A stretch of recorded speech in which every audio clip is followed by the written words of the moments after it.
আমাকে দেবে এটা পৃথিবীর ইতিহাসে কোথাও দেখছে না, এটা কেউ কোনোদিন দেয় রেকর্ড হয়ে তো এরকম কিছু। এখন তো বড় হয়ে গিয়েছি, তো ছোটবেলায় দিত এখন হ্যাঁ ছোটবেলায়, যেহেতু 12 বছর আগের ব্যাপার, 12 বছর আগে বিয়ে হয়েছে, তো তখন সালাম দিতাম, তখন আমিও তাকে সালামি দিতাম, সেও আমাকে সালামি দিত। এখন আসলে ওই ব্যাপারটা নাই, সে বলে যে যাও মার্কেট করে আসো, বা কখনো আমরা একসাথে শপিং করতে যাই, এটাই। আর এখন সালামি দেওয়াই হয় সবাইকে। সে আমি আবার নতুন টাকা গুলিস্তান থেকে ব্যাংক থেকে পাঠিয়ে দেয়, আর যে ব্যাংক থেকে যদি দেখে কালেকশন করতে কম হয়ে যাচ্ছে, আমি আবার গুলিস্তান থেকে টাকা নিয়ে আসি। তার সবাই নতুন টাকার পিছনে ঘুরে আর কি, এটাই।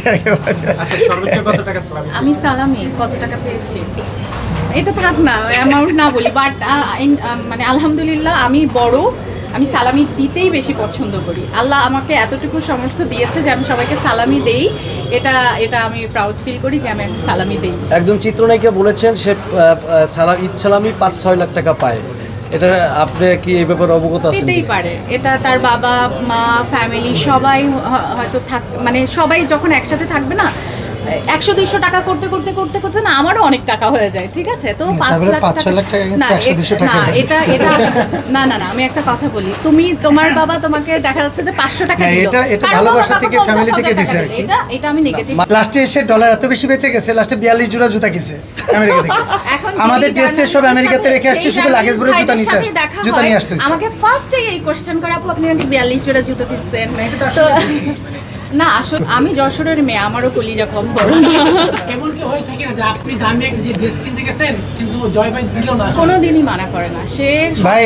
লাস্ট আমেরিকাতে গিয়ে এমন একটা অবস্থা হচ্ছে, যেহেতু অনেকদিন থাকবো, সেহেতু প্ল্যান ছিল যে মার্কেটিংটা করবো হচ্ছে আসার 2 দিন আগে, কারণ ডলারের ব্যাপারটা আছে অনেক কিছু, আমরা তো অনেক কোটি কোটি টাকার মালিক না, কারণ কি তার ফল্ট এটা ছিল।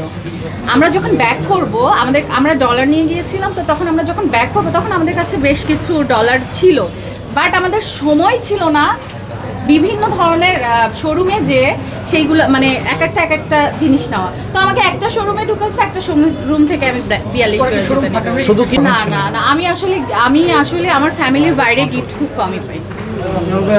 প্রায় বলতে ভাই ফ্যামিলি মানে তো প্যারা, কিন্তু ওটা না, ভালোবাসা তো আছে না, সেটা না।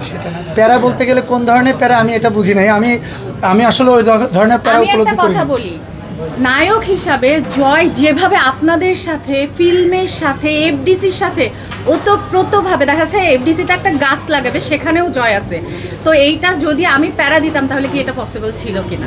আমি প্যারা দিই না, কারণ আমিও ফিল্মকে ভালোবাসি। আমি চাই যে ও নিবেদিতভাবে ফিল্মের সাথে জড়িত থাকুক, ও পছন্দ করে। হ্যাঁ, আমি তখনই তাকে ভালোবাসা হবে, রিয়েল ভালোবাসা, যখন তার সব কাজ আমার ভালো লাগবে। সো আমি তাকে সব দিক থেকে ফ্রিডম দিয়ে রেখেছি, সে ভালো কাজ করছে, এন্ড আমি দোয়া করি এবং সবসময় তার পাশে আছি। থ্যাংক ইউ, আপনাদেরকে সবসময় পাশে পেয়েছি, অনেক বেশি ঋণী, সিরিয়াসলি।